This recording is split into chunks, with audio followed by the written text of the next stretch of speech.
Bienvenue dans le podcast des Franco-Expats, le rendez-vous incontournable des familles expatriées aux quatre coins de la planète. Je suis Audrey, fondatrice des Franco-Expats, professeure de français langue maternelle et langue étrangère, maman d'une famille franco-allemande et expatriée en Allemagne depuis 2010. Ici, on parle de transmission du français et de bilinguisme, mais aussi de maternité, d'enfance et de parentalité à l'étranger, sans filtre ni tabou. Chaque épisode explore la réalité de la vie parentale à l'étranger, entre élever ses enfants et faire vivre sa langue et sa culture loin de ses repères, avec honnêteté, conseils concrets et regards multiples. Toutes les 2 semaines, des parents et des familles nous ouvrent leur cœur et leur quotidien pour partager leurs stratégies, leurs doutes, les échecs et les victoires de leur vie multilingue et multiculturelle. Des intervenants, des experts de l'enfance et parfois les enfants eux-mêmes viennent enrichir la conversation de conseils concrets et de regards uniques.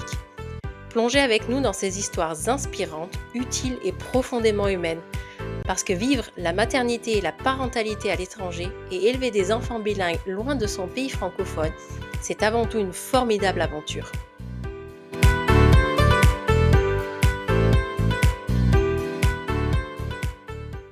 Aujourd'hui, j'ai le plaisir d'accueillir Audrey qui nous vient d'Espagne. Elle est psychopraticienne et accompagnatrice pédagogique et va nous parler de son travail aussi auprès des familles expatriées.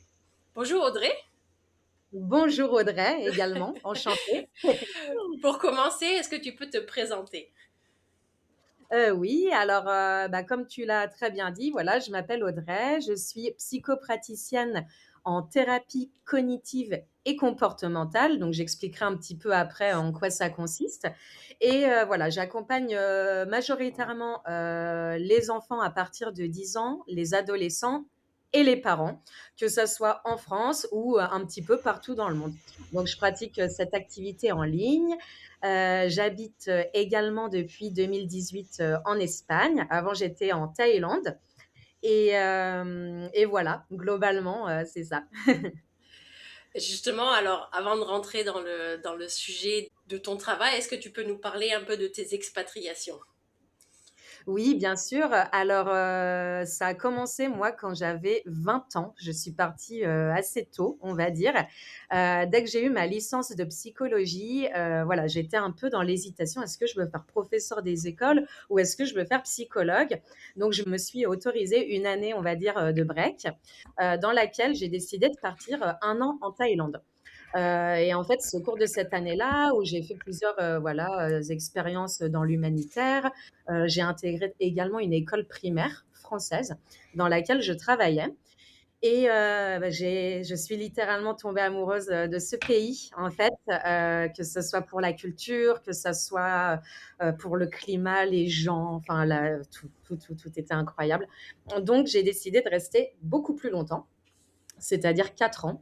Je suis restée 4 ans en Thaïlande et j'ai du coup fait un master par correspondance là-bas pour me permettre en fait de rester en Thaïlande, mais quand même de reprendre mes études.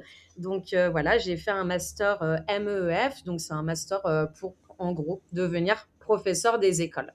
Ce qui m'a permis donc dans un premier temps de travailler donc dans une école tout en faisant mes études. Après, voilà, l'obtention de ce master-là, j'ai pu du coup continuer à enseigner. J'ai eu la chance aussi d'enseigner dans un lycée thaïlandais avec vraiment que des Thaïlandais. Donc là, c'était vraiment immersion totale avec les gens du pays. Donc c'était vraiment très intéressant de voir la différence entre enseigner à des Français en Thaïlande et après enseigner à des Thaïlandais le français. Donc c'était vraiment une expérience que j'ai vraiment adorée. Et voilà, puis après, j'ai décidé de me rapprocher un petit peu de ma famille parce que voilà, ça faisait 4 ans que j'étais quand même en Asie, mais je savais pas trop si je me voyais retourner directement en France. C'était pas encore trop clair dans ma tête et j'ai eu une expérience qui s'est proposée à moi, une opportunité pour travailler en Espagne dans un lycée international, mais où dans lequel voilà, j'enseignais également le français à des Français. C'était comme une école finalement classique primaire en France, mais qui était basé en Espagne. Et voilà, et j'ai fait ça. Et en fait, au fil des années, je me suis rendu compte que vraiment l'aspect psychologique me manquait beaucoup. J'adore enseigner, c'est vrai, mais j'ai été confrontée à beaucoup, beaucoup de jeunes en souffrance, que ce soit pour justement des difficultés d'adaptation à l'expatriation, des difficultés aussi d'intégration sociale et tout ça. Et moi, en tant que prof, j'avais ce sentiment d'être un peu de pas pouvoir les aider comme j'avais envie de pouvoir les aider. Et en fait, tout ça a fait que j'ai repris mes études de psychologie pour justement voilà me spécialiser dans l'accompagnement thérapeutique avec les thérapies cognitives et comportementales. Et voilà, donc c'est pour ça que j'ai changé un petit peu tout ça en cours de route. Mais voilà, malgré que j'aime toujours autant l'enseignement, c'est vrai que voilà, en amont parfois, voilà, je propose des petits cours voilà de français en ligne, mais c'est vrai que la grosse partie de mon travail aujourd'hui, ça consiste à accompagner les jeunes, notamment les jeunes qui sont en refus scolaire anxieux, à travers des accompagnements en ligne que je propose. Voilà D'accord. globalement. C'est très intéressant et je pense que ça doit être très, très passionnant.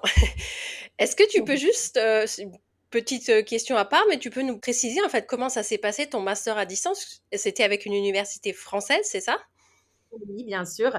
Donc, moi, j'ai fait ce master à travers l'université de Créteil, qui proposait justement des masters à distance pour les gens qui étaient expatriés un petit peu partout dans le monde. Donc, c'était chouette parce que j'avais vraiment des élèves qui étaient au Mexique, d'autres au Canada. Alors, par contre, c'est vrai que pour faire des travaux en groupe, quand il s'agit de rendre des travaux en groupe, c'est compliqué pour Ouais. s'organiser, se retrouver. Et quand on a un qui est au Mexique, un autre qui est en Thaïlande, un autre qui est en Allemagne, on essayait plus ou moins de se concerter, mais c'était chouette. Et en fait, les cours étaient envoyés donc directement sous format PDF. Et après, évidemment, il y avait des classes en ligne. Donc c'est vrai que j'ai littéralement passé des oraux à 3 heures du matin. Ah oui. J'ai Donc c'était assez marrant. Après, j'ai trouvé ça très enrichissant aussi, et j'ai vraiment été contente de pouvoir voilà faire ce master tout en travaillant dans une école à l'étranger, parce que enfin pour moi c'était vraiment une expérience que je regrette pas d'avoir faite. Voilà. Après le mémoire, c'était rigolo aussi quand j'ai fait ma soutenance, parce que j'ai fait ça donc à la base c'était dans ma chambre, et évidemment ce jour-là, coupure d'électricité juste avant de faire la soutenance. Donc, j'ai dû courir dans un hôtel, dire j'ai un examen, alors que j'étais dans une zone complètement touristique où les gens ne sont pas vraiment dans les études, à étudier. Moi, j'étais là, il y avait tout le monde avec leur parasol, prêt pour aller à la fac. Et moi, j'étais en il me faut une chambre d'hôtel absolument que je fasse ma soutenance.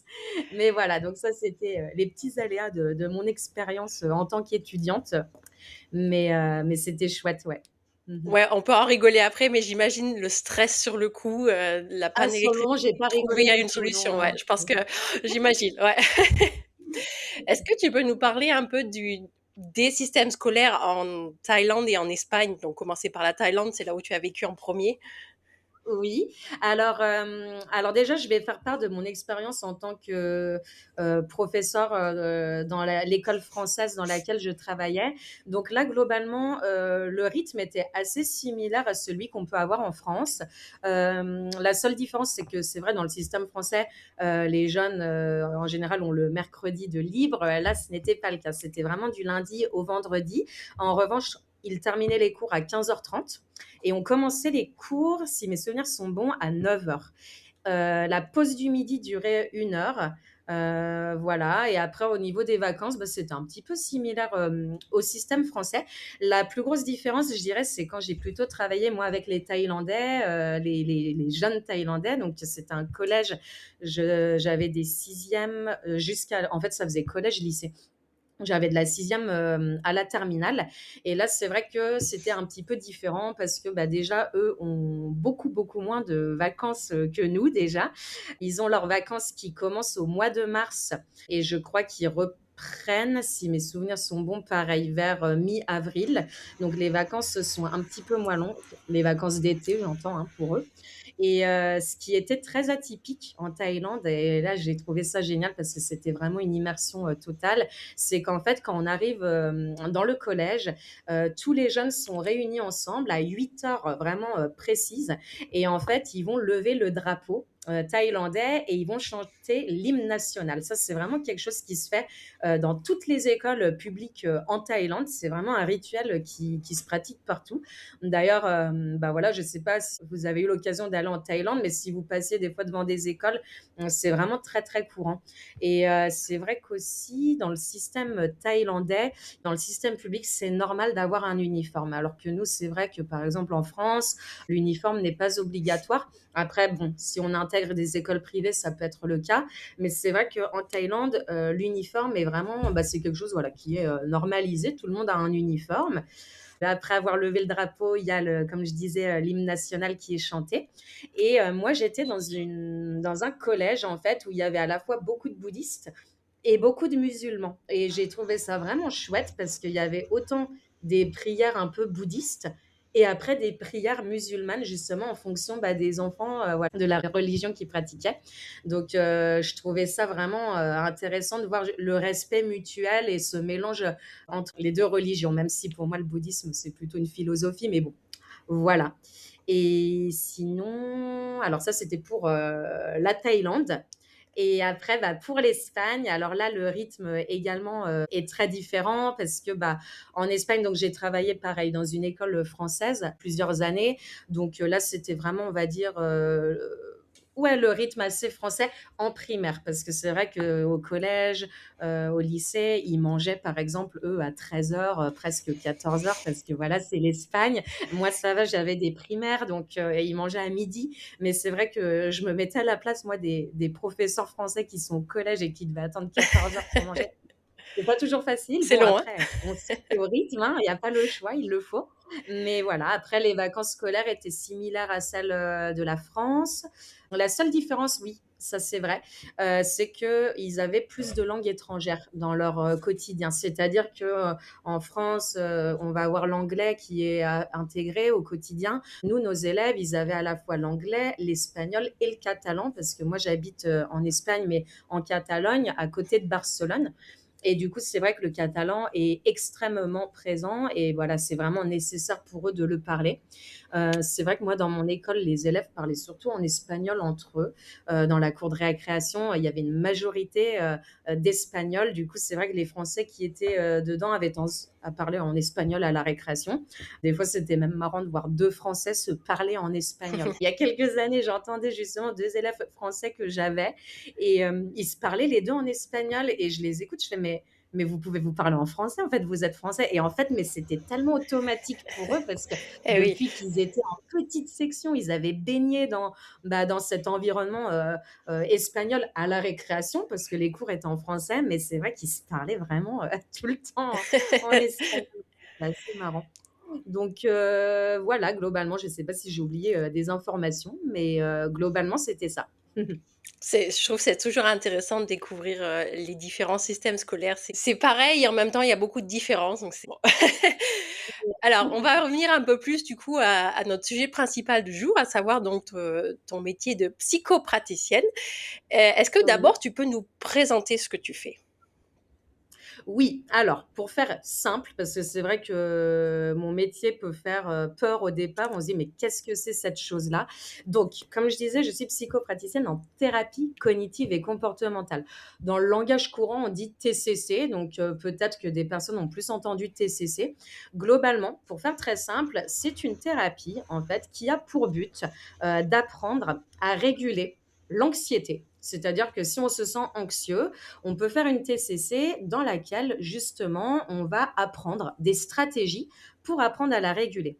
En amont, on apprend également à modifier un petit peu tout ce qui est pensée de catastrophe, pensée négative, pensée anxiogène en des pensées un peu plus réalistes. Donc encore une fois, c'est toujours facile de dire bah oui, il faut essayer de penser positif, mais voilà, c'est pas facile de le mettre en place. Donc grâce à la TCC, on donne des stratégies, hein, clairement, pour apprendre justement à modifier les pensées et à réguler son anxiété.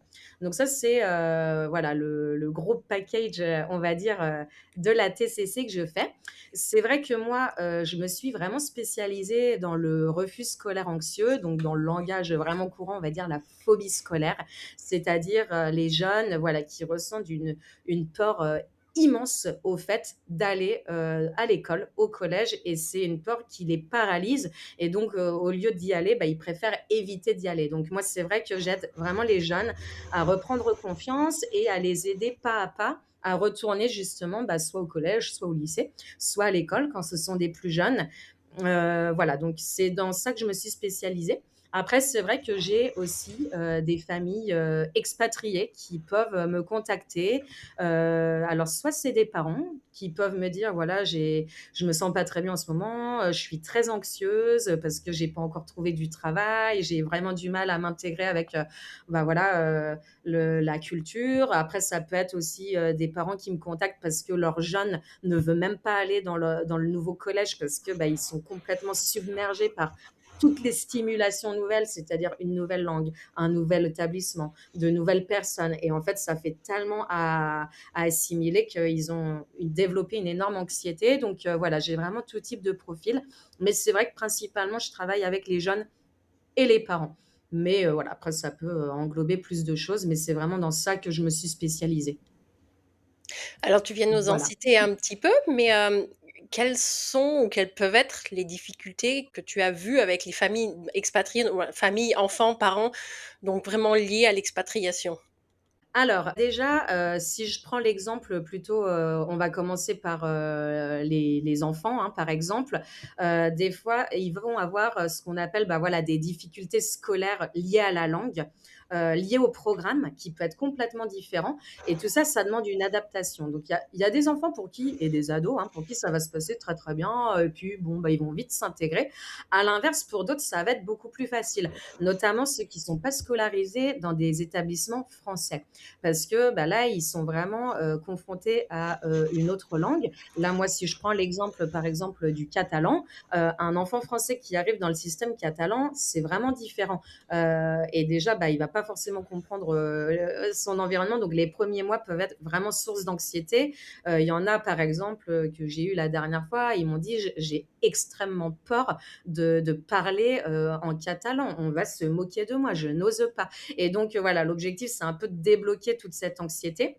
Et du coup, grâce à la TCC, bah, on prévient un peu, voilà, de tout ce qui est anxiété, scolaire. On va mettre en place un petit peu des routines rassurantes et on va vraiment essayer de renforcer, la confiance dans leurs capacités. Parce que oui, c'est pas parce qu'ils arrivent dans une école où, ils ne connaissent personne, ils ne comprennent rien que, ce sont de mauvaises personnes, qui sont nulles, comme certains peuvent me dire. Pas du tout, au contraire, moi, pour moi, c'est des jeunes qui ont un courage énorme et quelle chance de pouvoir vivre une telle expérience parce que c'est vrai que c'est stressant, mais ça va les faire grandir et ils se rendent vraiment pas compte sur le moment comme ça va leur servir pour plus tard.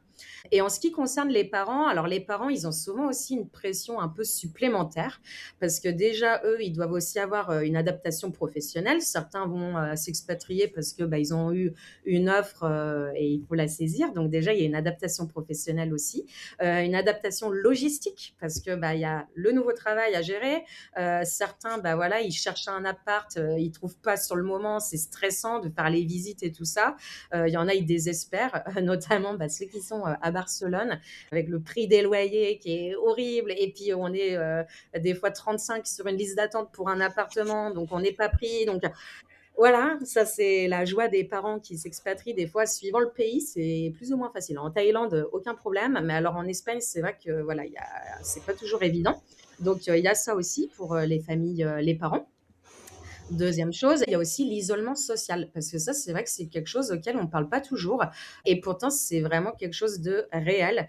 Les personnes qui sont expatriées peuvent des fois avoir vraiment un sentiment, de solitude parce qu'on peut des fois avoir tendance à rencontrer des personnes extraordinaires à un moment et au bout d'un an, elles vont partir ou bien, bah, au niveau du travail, certaines personnes vont travailler en ligne et du coup, bah, vont avoir plus de difficultés aussi pour créer des amitiés parce que rencontrer du monde, c'est facile. On peut aller dans des activités, mais créer de réelles amitiés, c'est pas toujours facile. Donc avec les TCC aussi, bah, on apprend, voilà, l'affirmation de soi, comment essayer de renforcer tout ça. Donc ça touche, tout autant, voilà, les parents que les jeunes. Donc voilà, on leur apprend à gérer le stress, à mieux accompagner aussi leurs enfants qui peuvent être confrontés à un stress, énorme, face à tout ce changement-là et on apprend, voilà, grâce à la TCC, à maintenir un peu ce qu'on appelle une cohésion familiale malgré, alors je vais pas dire le bouleversement du départ parce que pour moi une expatriation c'est une aventure, c'est quelque chose qui est plutôt positif. Mais c'est vrai que malgré que ça soit quelque chose qui est positif, on peut rencontrer des difficultés et ça, c'est normal, hein, ça arrive. Donc voilà, des fois, la TCC, ça peut vraiment aider à s'organiser et à mieux vivre l'expatriation au quotidien.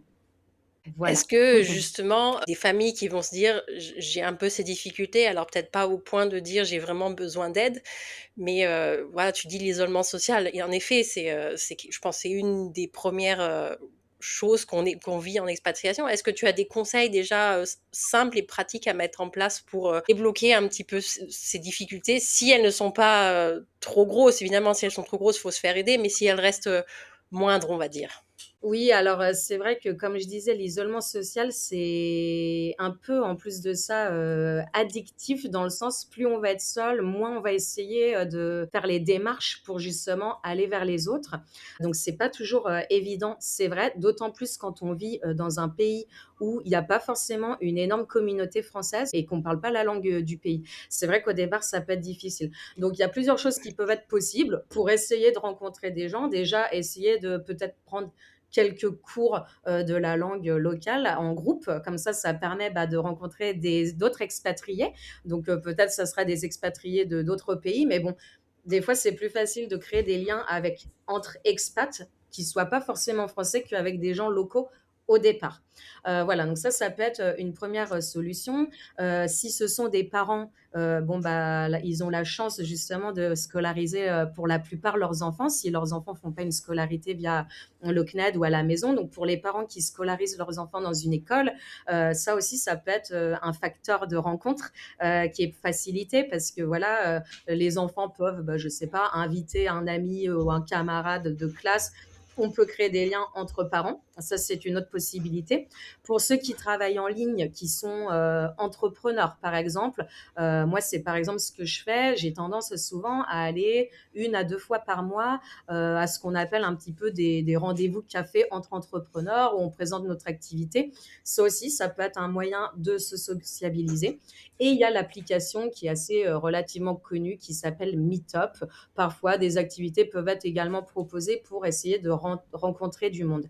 Ce qu'il faut aussi, c'est voilà, essayer de pas trop désespérer pour les familles ou les personnes hein, justement qui ont ce sentiment d'à chaque fois créer des amitiés fortes et puis malheureusement ils partent.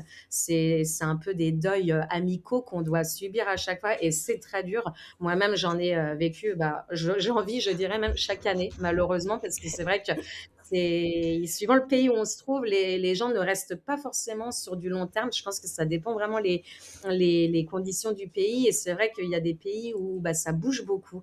Donc après, c'est vrai que c'est quelque chose qu'il faut prendre en considération, qu'on rencontre des gens extraordinaires, des personnes fabuleuses qui nous apprennent beaucoup et ça peut ouvrir même beaucoup de portes. Mais il faut accepter que voilà, ces amitiés-là peuvent peut-être partir. Après, bon, ça n'empêche pas qu'on garde contact et qu'on se revoit, hein, il n'y a pas de souci. Mais c'est vrai que c'est pas comme quand on est, par exemple, en France où on a vraiment son noyau d'amis ou vraiment stable. Voilà, ça fait partie de l'expatriation et ça, c'est vrai que c'est quelque chose, il faut en avoir vraiment conscience. Après, voilà, ceux qui ont un travail, ils ont leurs collègues, donc là aussi, ils peuvent créer des amitiés directement quand ils vont au travail. Voilà, mais il y a des possibilités. Ce qu'il faut, c'est faire attention de pas, voilà, un peu se noyer dans cette solitude et de se dire, ouais, bon, de toute façon, je rencontre personne et puis j'ai plus envie. À chaque fois, parce que c'est vrai que c'est beaucoup d'énergie hein, de rencontrer quelqu'un, d'à chaque fois s'en représenter. Alors moi, j'ai fait ça, j'ai fait ça.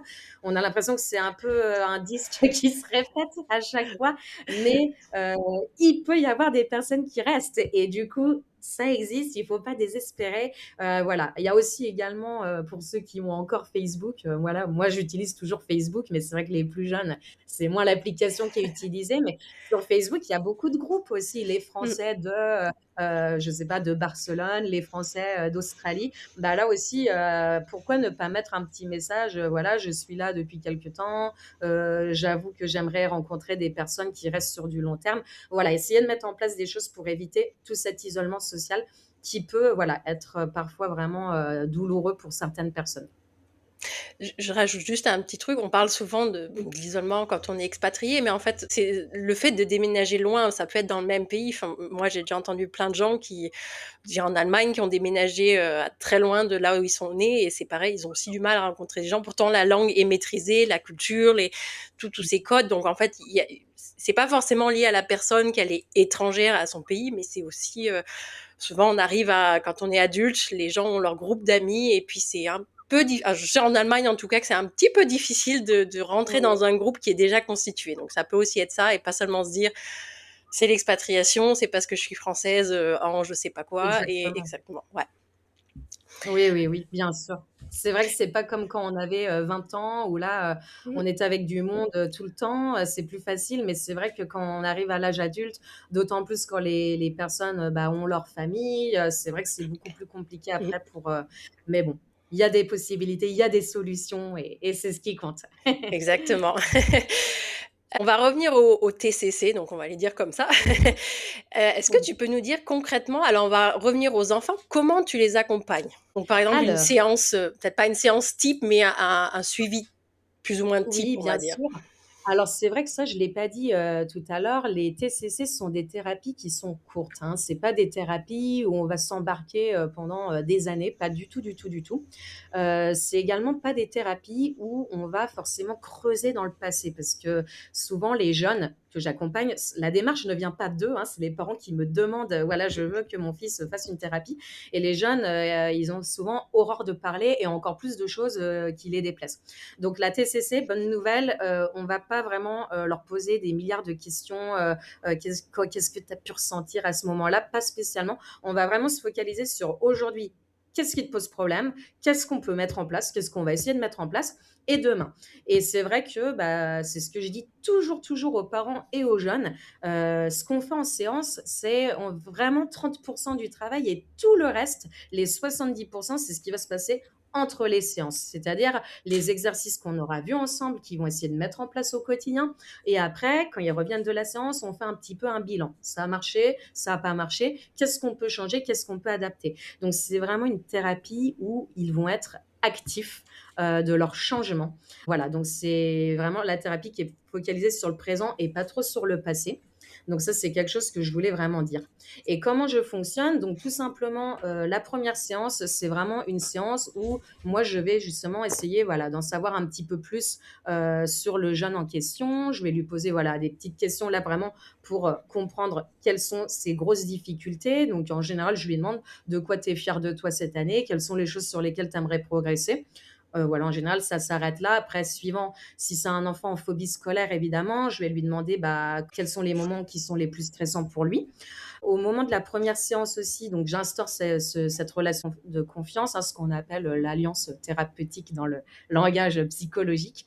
Et voilà. Et après, donc, à partir de la deuxième séance, là, j'ai toutes les informations et là, je propose des stratégies qu'on va mettre en place ensemble. C'est toujours le jeune qui choisit ce qu'il va être en mesure de faire. Ce n'est pas moi qui impose, voilà, parce qu'il faut vraiment que le jeune ait un sentiment de contrôle et pas d'obligation, parce que sinon il va se bloquer encore plus, et c'est pas du tout l'objectif. Donc moi à chaque fois c'est soit je propose des idées, tu penses que tu pourrais plus faire ça, ça ou ça si tu devais choisir. Des fois il me dit rien de tout ça. OK, alors selon toi, qu'est-ce qui pourrait, on pourrait faire un peu moins, mais comment? Et en fait, c'est eux vraiment qui mettent en place leur propre évolution. Moi, je vais les guider là-dedans, je vais bien sûr leur donner des stratégies. Et la TCC aussi, on explique toujours pourquoi il y a ça qui se passe. Parce que souvent, pour traiter un problème, il faut déjà le comprendre. Et moi, souvent, je demande aux jeunes, mais c'est quoi l'anxiété pour toi?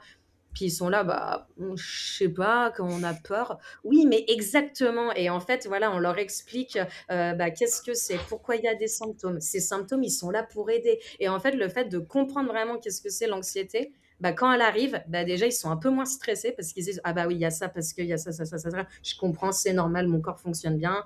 l'anxiété n'est pas là pour voilà, me mettre en danger, elle veut m'aider. Voilà. Donc, on leur explique tout ça. Et voilà, et au fil des séances, bah, on donne des stratégies. Et à la fin de chaque séance, un document PDF est également envoyé dans lequel je récapitule toutes les stratégies parce que c'est vrai que pendant la thérapie, c'est toujours tout frais, on a tout compris. Puis après, au bout de 2 semaines, ils sont là, attends, Audrey m'avait parlé de quelque chose, mais je sais plus. Donc voilà, moi j'envoie le document et comme ça, ils peuvent voilà, relire un petit peu les stratégies, les mettre en place au quotidien. Donc voilà, la durée en général de l'accompagnement varie entre 6 séances et 12 séances, comme je disais, voilà, et on peut les espacer, hein, c'est pas forcément toutes les semaines, ça dépend vraiment après du jeune, du profil, parce que chaque profil est différent. Voilà. D'accord. Et à partir de quel âge tu as des enfants? Alors, moi, je commence à partir de 10 ans et quand j'ai des enfants de 10 ans, en général, je fais des thérapies d'une trentaine de minutes et à partir, on va dire, de la sixième, de la cinquième, donc à partir de 12, 13 ans, on va dire, là, je commence à faire des thérapies de 50 minutes. Voilà, en général, je réduis un petit peu, voilà. Et du coup, je propose, donc ça, c'est les TCC classiques et je propose également les TCC, l'accompagnement complet. Donc ça, pour en parler très rapidement, c'est un accompagnement qui est composé donc de 30 minutes de TCC et de 30 minutes de soutien scolaire en français. Pour les jeunes qui ne sont plus scolarisés forcément dans un système scolaire français, mais qui veulent malgré tout continuer à suivre le programme français, mais d'une manière plus légère, plus light. Et en même temps, ils travaillent sur la gestion des émotions, leur anxiété, enfin une problématique spécifique. Donc voilà, il y a vraiment l'accompagnement type TCC classique ou l'accompagnement dit complet plus pour les familles expatriées ou les élèves en phobie scolaire justement qui ne suivent plus du tout le programme, qui sont déscolarisés. Ça peut être une manière douce de se refamiliariser un petit peu avec le programme. Alors concrètement, si une famille a besoin de te contacter, comment ça se passe? Qu'est-ce qu'il faut qu'ils te disent peut-être déjà? Qu'est-ce que tu as besoin de savoir dès le début? Alors moi, je propose toujours ce qu'on appelle les appels découvertes. C'est-à-dire, il y a un petit appel découverte, comme ça, eux, ils peuvent me voir, m'entendre. Les jeunes aussi, ça peut les rassurer. J'explique comment je vais travailler et eux également m'expliquent la problématique. Donc en général, c'est directement sur mon site internet. Ils m'envoient un petit message. J'aimerais faire un appel découverte. Voilà, je réponds, j'envoie le lien et on discute. Voilà, un petit moment. Et à partir de là, libre à eux voilà, de choisir s'ils veulent essayer une séance pour voir si ça passe le contact avec moi. Voilà. Mais je propose toujours ce petit appel vidéo parce que pour moi, c'est important, surtout quand il y a des thématiques qui sont quand même assez lourdes, difficiles. C'est vraiment important d'en parler avant. Comme ça, moi, quand je fais ma première séance, je sais déjà le contexte et ça me permet vraiment d'adapter également dès la première séance un accompagnement qui est efficace. D'accord. Alors je précise, je mettrai bien sûr, le lien vers ton site, le lien vers ton compte Instagram sur, la description du podcast. Donc comme ça, vous pourrez directement la retrouver, dans la description si besoin. Alors pour finir, d'habitude, quand j'ai des parents qui viennent, je leur demande toujours une anecdote du bilinguisme. Alors évidemment, je vais pas te demander une anecdote de bilinguisme, mais j'aimerais finir quand même, sur une note, positive, on va dire. Est-ce que tu as peut-être une ou plusieurs petites ou grandes victoires que tu as eues dans tes accompagnements? Alors, oui, justement, j'avais une jeune de 15 ans, en Espagne qui a été scolarisée donc dans le système catalan, qui ne parlait absolument pas le catalan, qui était terrifiée. C'est d'elle dont je parlais tout à l'heure, qui avait, cette peur de s'exprimer devant les autres, avec son accent. Elle avait un accent français, ça la terrifiait et elle avait un exposé à faire, 2 mois plus tard mais elle en était malade et elle me disait: «Mais je vais pas pouvoir le faire, mais si je le fais pas, je vais avoir des problèmes». Voilà et du coup, pendant les 2 mois, moi, je lui ai vraiment fait des exercices, d'affirmation de soi. Donc je ne lui ai pas fait réviser son exposé de catalan parce que moi, le catalan, je ne le maîtrise pas. Mais par contre, voilà, je lui ai vraiment donné des stratégies pour gérer l'anxiété, pour gérer l'affirmation de soi. Elle a fait un exposé excellentissime. Elle l'a fait, elle a même répondu à des questions et pour moi, la plus belle victoire, c'est ce sentiment de fierté qu'elle a pu ressentir après. Enfin, moi, quand j'ai fait ma dernière séance avec elle, qu'elle m'a dit: «Oh là là, mais j'aurais jamais cru que j'aurais pu faire ça, c'est incroyable. J'ai mis en place cette stratégie». Bon, elle a pas marché du tout, mais par contre, j'ai mis l'autre après, c'était incroyable, ça m'a aidée. Et du coup, ça, c'était vraiment, j'étais vraiment très contente. Et sinon, au niveau de la phobie scolaire, j'ai eu un jeune de 13 ans, lui qui était vraiment enfermé dans sa chambre, qui n'allait plus du tout au collège, qui voyait plus personne, qui voulait absolument pas se faire accompagner. Donc première séance, c'était horrible parce qu'il voulait pas me parler, il était vraiment pas du tout motivé. Et en fait, au fil du temps, il a pris confiance, on a créé un climat et il a fait des progrès énormes. Et aujourd'hui, il est en mesure de retourner au collège. Donc pour moi, ça c'est la plus belle des victoires, quoi. Si je peux aider un jeune à pouvoir reprendre sa scolarité, c'est génial. Donc voilà. Ouais, j'imagine, ça doit vraiment faire chaud au cœur, hein. Oui, oui, oui. Eh bien, écoute, je te dis merci pour tout ce que tu nous as raconté. Je trouve que c'est très intéressant et je trouve que c'est très important qu'il y ait ce genre d'aide qui existe, hein, surtout de nos jours. On entend de plus en plus parler comme dit, de phobie scolaire, de tous ces problèmes. Donc, c'est génial qu'il y ait des gens qui puissent les accompagner et que tout se passe bien à nouveau. Donc, merci et bravo pour ton travail. Merci de m'avoir invité pour ce podcast. Je suis tous vos podcasts d'ailleurs, j'adore les écouter. Donc merci beaucoup. J'ai